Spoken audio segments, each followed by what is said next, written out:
Salam sejahtera, terima kasih karena bersama dengan saya di Nazilin Unity Channel.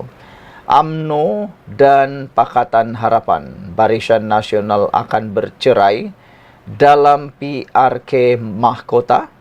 Persoalan besar itu kini mula timbul apabila banyak kata-kata yang kononnya UMNO mula menjadi dominan, UMNO kini menjadi kuat, dan UMNO macam seakan-akan mula tunjuk taring. Lebih-lebih lagi dengan kenyataan-kenyataan terkini daripada Ketua Pemuda UMNO, yaitu Dr. Akmal Saleh. Ketua Pemuda UMNO Dr. Akmal Saleh ketika PAU 2024 baru-baru ini tidak menolak kemungkinan parti itu akan bertanding secara solo dalam PRU 16 akan datang. Ramai juga netizen dan juga penganalisis politik, pemerhati politik, juga netizen menyatakan mereka menyokong kalau benar-benar UMNO bergerak dengan solo. Nak tengok sebenarnya berapa kebenaran boleh tercipta ataupun itu sekadar kesombongan semata-mata, keegoan semata-mata. Nak tengok sejauh mana UMNO telah bangkit, sejauh mana UMNO boleh menang kerusi kalau mereka bergerak solo dan bertanding pula dengan Pakatan Harapan. Katanya UMNO masih belum membuat sebarang keputusan untuk bekerjasama dengan siapapun pada PRU 16 nanti. Ramai netizen kata Akmal Saleh ini seakan-akan macam jadi ejen Perikatan Nasional pula, kata mereka. Kerana banyak kali dasar yang dikemukakan oleh Perikatan Nasional pula yang disokong oleh Akmal Saleh. Tetapi banyak dasar yang dibuat oleh kerajaan, khususnya oleh Anwar Ibrahim, banyak kali juga ditentang oleh Akmal Saleh, padahal dia lupa dia adalah sebahagian daripada kerajaan perpaduan. Kata Akmal Saleh, mungkin hari ini kita bersama orang itu, tapi minggu depan kita mungkin akan berubah, kata Akmal Saleh lagi. Apa yang dimaksudkan oleh Akmal Saleh ini? Adakah beliau maksudkan mereka akan bekerjasama bersama lagi sekali lagi dengan Perikatan Nasional Bersatu dan PAS? Kalau itu berlaku lagi, semoga maju jaya. Jadi sudah tentu opsi itu terbuka, kata Akmal Saleh. Mungkin juga kita boleh bersama mana-mana parti selagi mana dia menguntungkan bangsa, agama dan negara, katanya. Meskipun begitu, dua pemimpin utama UMNO semacam menolak pendirian sebagaimana dinyatakan Dr. Akmal Saleh itu. Presiden UMNO Ahmad Zahid Hamidi berkata, perkara itu perlu difikirkan dengan teliti kerana mengharapkan undi daripada ahli UMNO semata-mata tidak mencukupi untuk memperoleh kemenangan. Sebelum kita ingin mengambil pendekatan go solo, adakah ia merupakan langkah terbaik dalam keadaan politik semasa?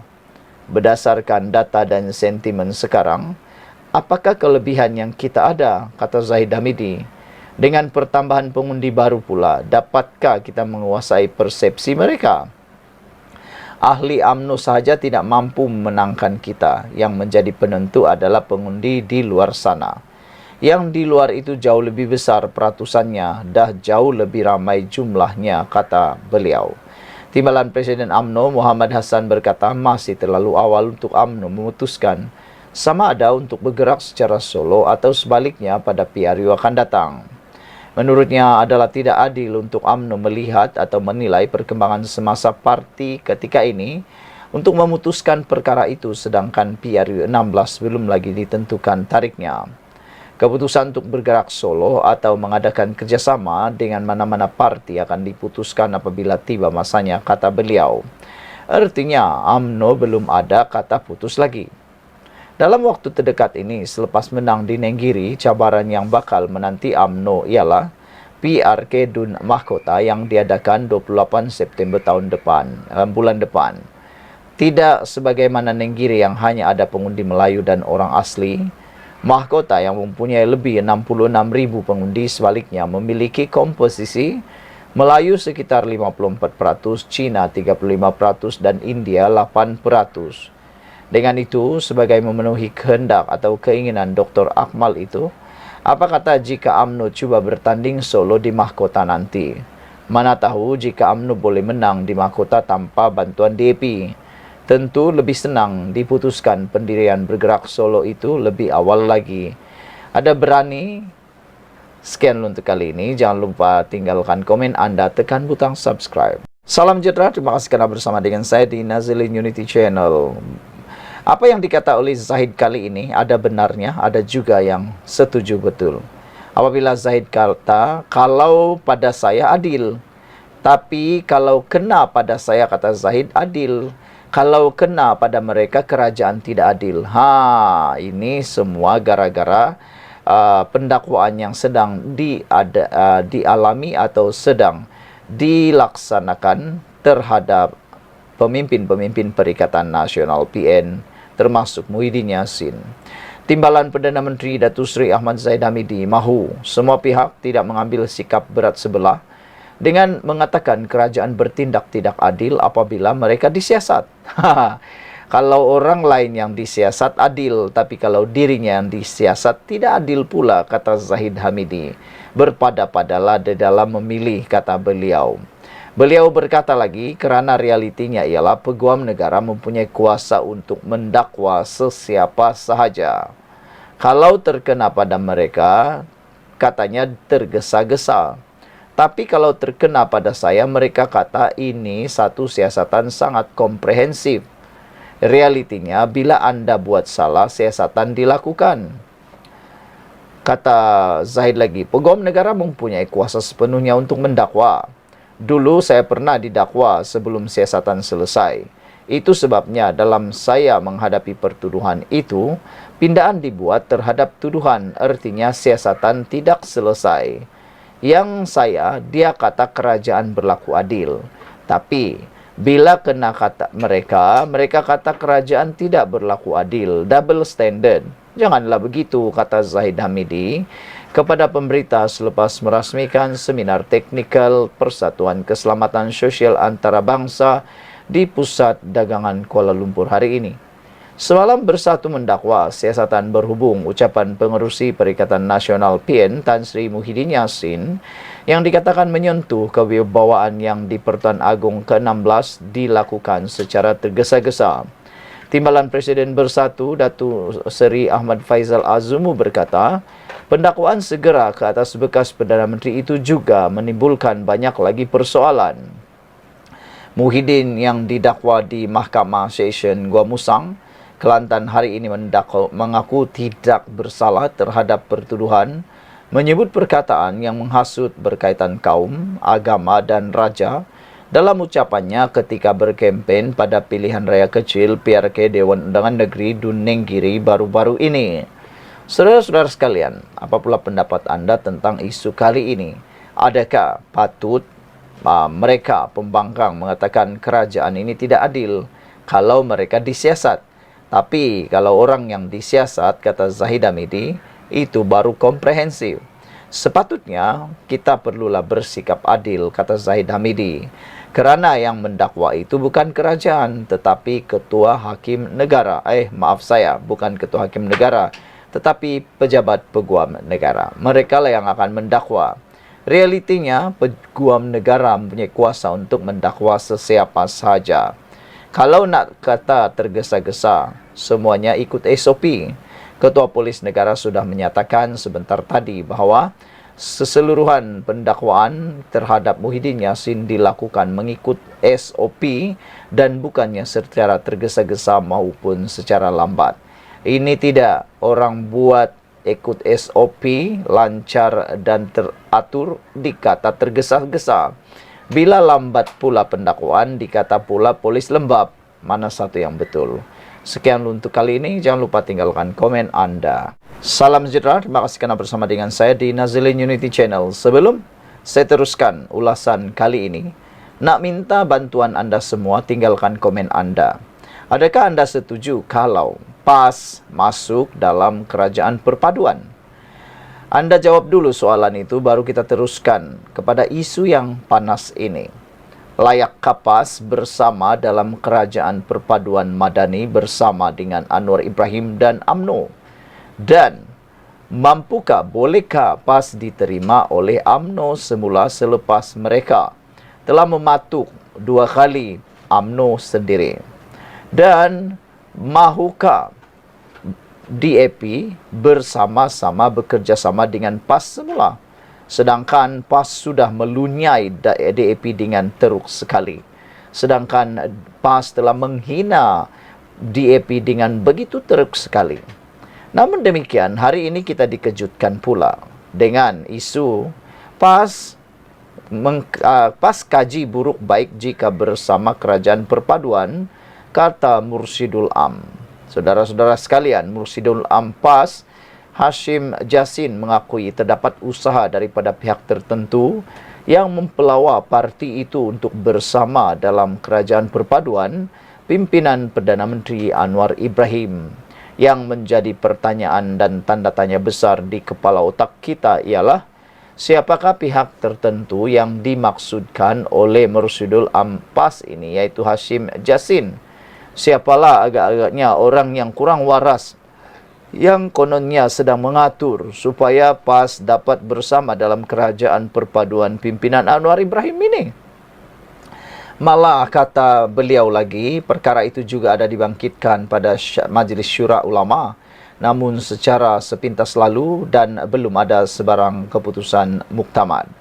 Namun demikian, ada netizen kata inilah teknik atau taktik daripada PAS. Cuba untuk menarik perhatian, kononnya diajak masuk kerajaan, padahal hanya hidung tak mancung, pipi tersorong-sorong. Tak pernah dipelawa, tapi sendiri pula mempelawa diri. Semata-mata kononnya mau menunjukkan yang mereka itu sangat diperlukan, sangat relevan dan sangat penting. Padahal kata beberapa pemerhati politik bebas, PAS sebenarnya tidaklah banyak peranannya di dalam mana-mana kerajaan sebelum ini. Sedangkan mereka sudah pernah berkuasa di Putrajaya, tetapi banyak yang mereka janjikan tidak mampu dibuat apa-apa pun. Tiada perubahan yang ketara mereka mampu lakukan, kata mereka lagi. Malah kata Mursyidul Am PAS ini, kita perlu kaji dan tengok baik buruk mengenainya, dan adakah dalam kerjasama di dalam kerajaan itu ada DAP dan sebagainya. Perkara itu akan diteliti sebelum sebarang keputusan dibuat, katanya lagi. Ya, memang ada usaha daripada pihak tertentu yang mengajak kita bersama di dalam kerajaan perpaduan. Dan kita belum buat apa-apa keputusan lagi, kata beliau. Menurut Mursyidul Am PAS itu, sebagai parti tunggal yang mempunyai kerusi terbanyak di kawasan Parlimen dan Dewan Undangan Negeri majoriti Melayu, sudah pastinya kerjasama itu boleh membantu memperkuatkan kedudukan kerajaan. Namun untuk bersama di dalam kerajaan perpaduan, kata Hashim, beliau berkata PAS memerlukan kajian dan perbincangan lebih menyeluruh. Ada baik dan buruknya perkara tersebut dengan PAS masih tidak membuat sebarang keputusan muktamad mengenainya, katanya. Pada Februari lalu, Presiden PAS Abdul Hadi Awang menegaskan partinya tetap beristiqomah bersama Islam yang berkuasa dan bukan sebaliknya dengan Islam sekuler yang tidak berkuasa. Kata Presiden PAS itu, Islam sekuler tersebut dicatatkan oleh penjajah dengan meninggalkan petunjuk Allah, seterusnya membawa akibat buruk yang dapat disaksikan sekarang, katanya lagi. Bagaimanapun, Fahmi tidak menyatakan secara jelas sama ada perbincangan itu termasuk dialog eksekutif antara kerajaan pusat dan PAS. Berapa komen daripada netizen berkait isu ini ialah, ada netizen kata, pergi bermimpilah PAS. Pergi bermimpilah PAS, kata dia, lebih baik daripada bermimpi daripada masuk kerajaan perpaduan. Pepel Maus kata PAS tidak perlu bersama dalam kerajaan perpaduan. Hadi kata dalam kerajaan itu ada Dajjal, Zalim, ada DAP yang perkauman. Duduklah jadi pembangkang sampai kiamat hingga PRU 16, kata Pepel Maus.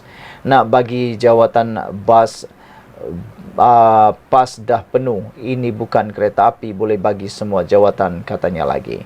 Sekian dulu untuk kali ini. Jangan lupa tinggalkan komen Anda. Hello, selamat petang, salam sejahtera. Terima kasih karena bersama dengan saya di Nazilin Unity Channel.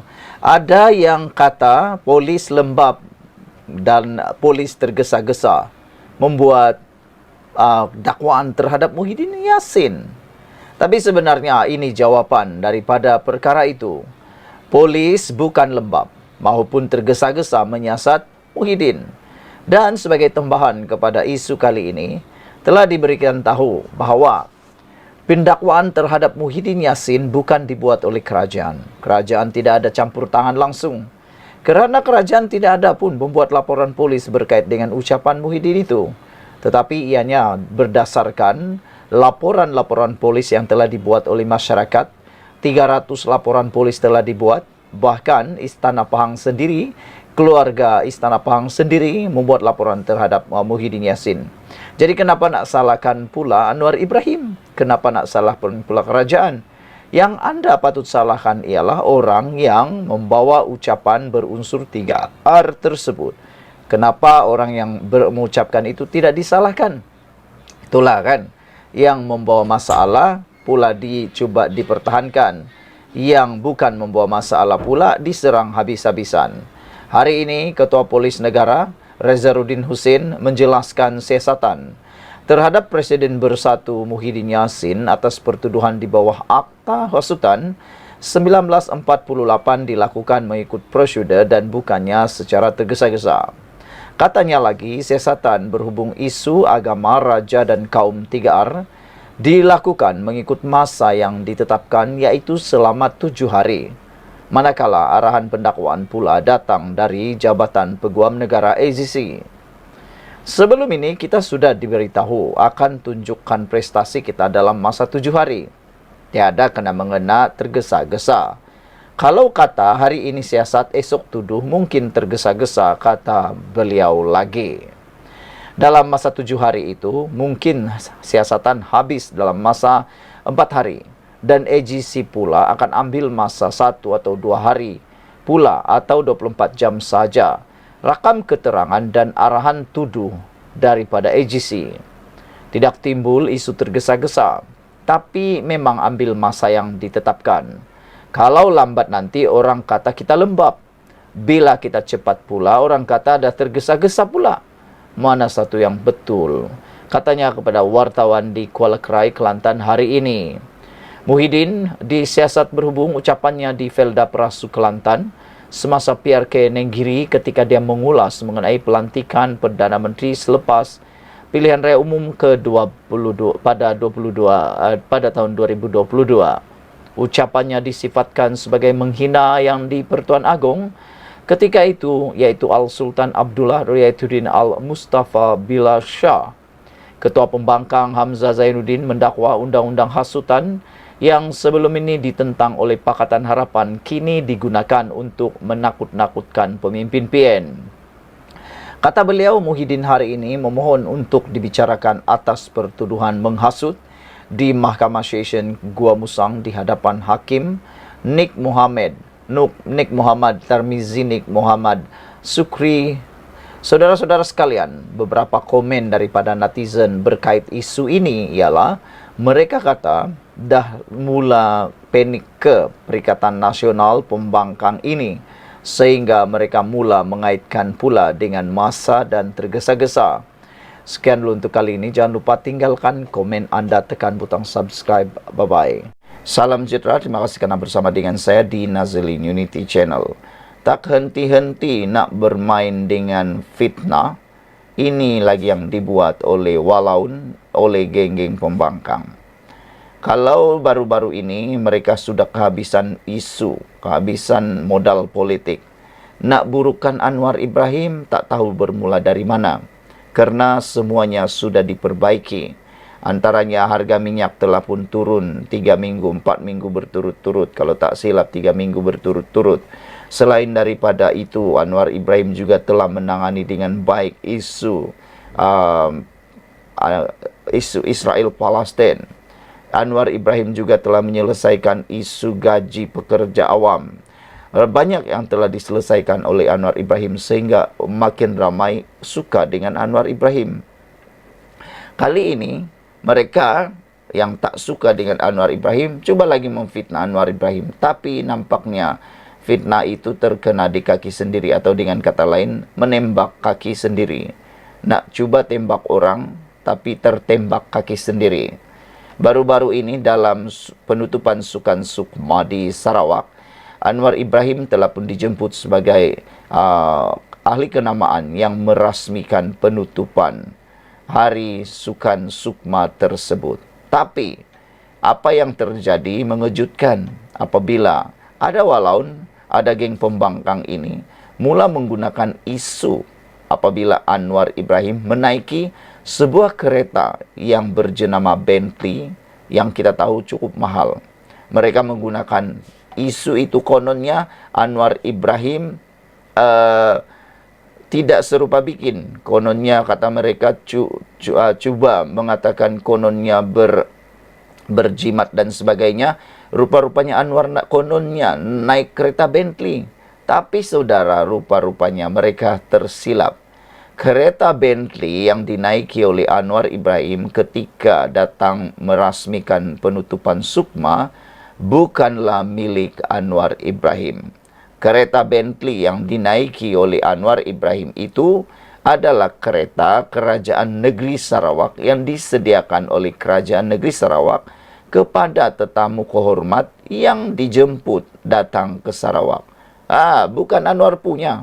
Aduh, kesian jugalah kan geng-geng pembangkang walau ni ikut saja. Yang paling kesian sekali maci-maci, paci-paci yang turut terpengaruh menyebarkan fitnah.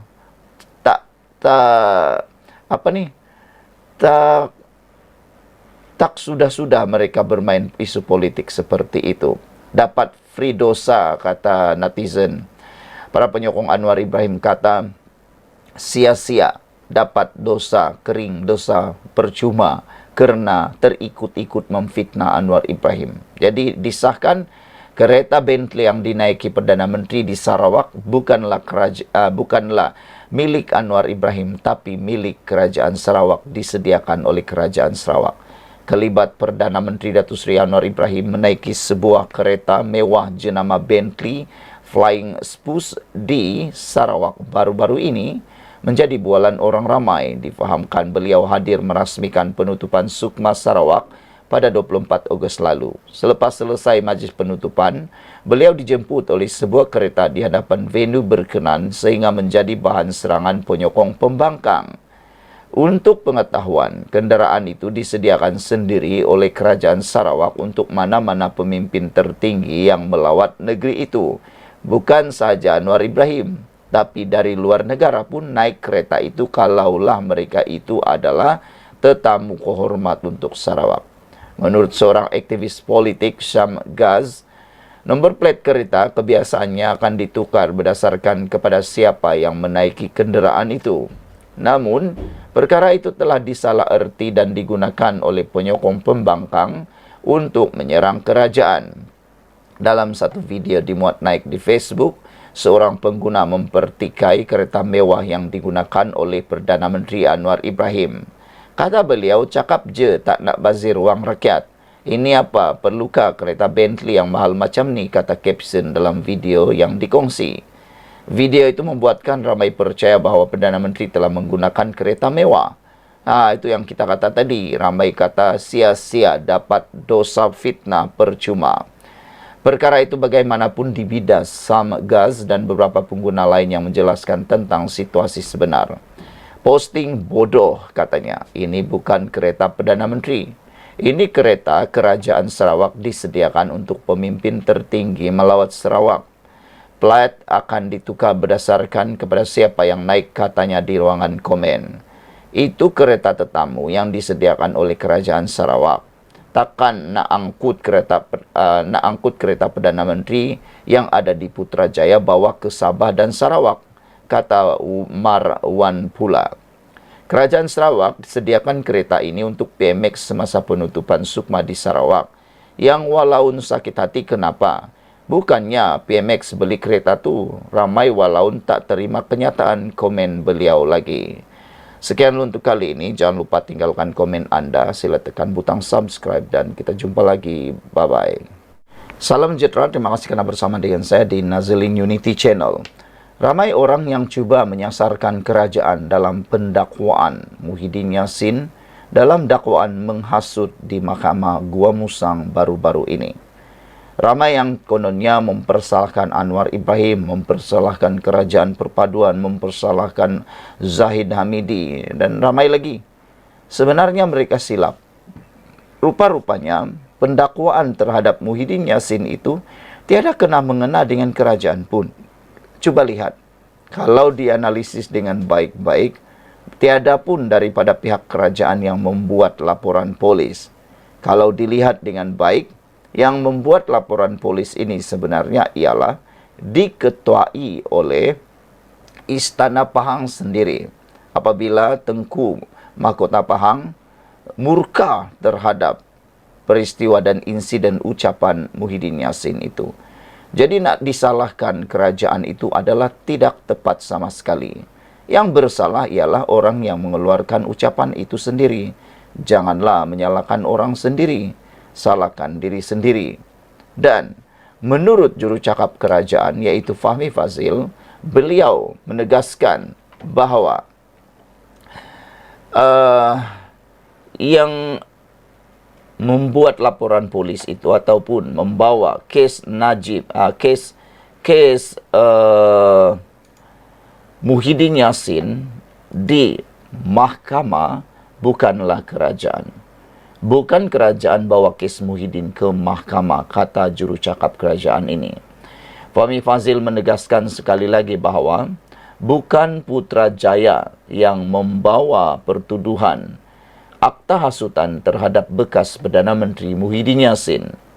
Berucap pada sidang media petang tadi, dia berkata, keluarga Diraja Pahang yang membuat laporan polis terhadap pengerusi Perikatan Nasional PN itu. Kalau ada orang kata, banyak pembangkang sekarang di dalam media sosial kata, ada yang kata Anwar Ibrahim hipokrit apabila menggunakan akta hasutan. Sebenarnya, Anwar tiada pun buat apa-apa. Yang membuat laporan polis itu termasuklah keluarga Diraja Pahang. Jadi, kenapa pula Anwar Ibrahim yang bersalah? Padahal Anwar Ibrahim tiada pun buat laporan polis. Yang mengheret Muhyiddin ke mahkamah ini ialah tindakan beliau sendiri dan laporan polis yang dibuat oleh 300 lebih orang dan juga termasuklah laporan polis dibuat oleh Istana Pahang. Berucap pada sidang media petang tadi, Fahmi berkata keluarga Diraja Pahang yang membuat laporan polis terhadap pengerusi Perikatan Nasional PN itu. Saya tegaskan sekali lagi bahawa bukan kerajaan yang membawa kes-kes berkaitan Sultan ini ke mahkamah, kata Fahmi. Tapi laporan polis itu telah dibuat oleh pihak istana sama ada wakil Istana Selangor terhadap Menteri Besar sama seperti wakil Istana Selangor terhadap Menteri Besar Kedah ataupun wakil Istana Pahang dalam kes Muhyiddin, katanya. Fahmi yang juga Menteri Komunikasi menjawab kritikan terhadap Kerajaan Persekutuan kerana didakwa menggunakan akta hasutan terhadap musuh politiknya. Ini selepas Muhyiddin didakwa di Mahkamah Kelantan kemarin berhubung ucapannya semasa pilihan raya kecil Nenggiri baru-baru ini yang menimbulkan kemurkaan pihak Istana Pahang kerana menuduh Sultan Abdullah Sultan Ahmad Shah menggagalkan percubaannya untuk membentuk kerajaan selepas PRU ke-15. Pertuduhan yang dirangka mengikut Seksyen 4 dalam kurungan 1 Akta Hasutan adalah berhubung ucapannya di Felda Perasu Kelantan pada 14 Ogos lalu. Berdasarkan transkrip yang dilampirkan pada kertas pertuduhan, dakwaan terhadap Muhyiddin adalah atas kenyataannya ketika dia menyorot mengenai yang di Pertuan Agong sebelum ini tidak memanggilnya untuk membentuk kerajaan selepas pilihan raya umum lalu, walaupun mendakwa mempunyai sokongan 115 ahli parlimen. Sebelum ini, Menteri Besar Kedah Muhammad Sanusi Maknor yang juga daripada Perikatan Nasional dikenakan 2 pertuduhan di bawah akta hasutan berhubung kenyataan yang menyentuh pihak Istana Selangor. Sementara itu, mengulas lanjut, Fahmi mempertahankan peranan peruntukan undang-undang termasuk akta hasutan dalam mempertahankan institusi diraja. Menurut Menteri itu, golongan diraja tidak mempunyai forum untuk berdebat dan mempertahankan diri, tidak seperti ahli politik, ahli parlimen dan orang awam. Kita perlu pastikan institusi raja-raja ini bukan hanya berdaulat tetapi juga dipertahankan. Maka pada waktu ini fungsi itu ada juga yang boleh dimainkan oleh undang-undang termasuk akta hasutan, katanya lagi. Apa pendapat anda semua? Jangan lupa tinggalkan komen anda, tekan butang subscribe. Kita jumpa lagi. Bye-bye.